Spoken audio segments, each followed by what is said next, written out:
Nearly 25 students from various elementary schools from Matsuda-Town in Kanagawa prefecture recently visited Camp Zama's Sagamihara family housing area to see what American elementary school kids' lives are like on an Army installation.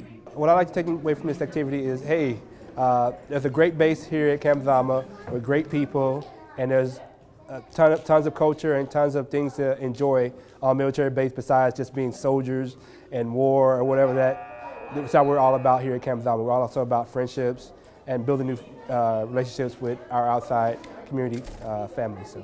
The students' first stop was the school-age center for a tour of the resource rooms American students spend their time in while enrolled in SAC's after-school program, followed by a visit to Arnn Elementary School to see a day in the life of an American student. The cultural exchange gave students the opportunity to interact with their young U.S. hosts, as well as tasting some traditional American treats before leaving for the day.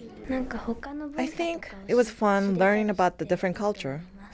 I think it was fun interacting with American students.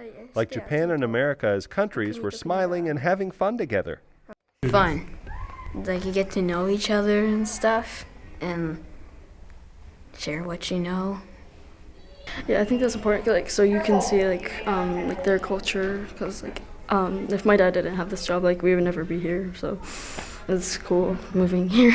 So what I would like to see is just the kids to know that although we come from different cultures, it doesn't matter when we come together.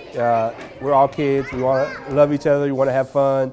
We want to enjoy life. So we want to let them know that although our cultures are different, we still have similarities when it comes to kids.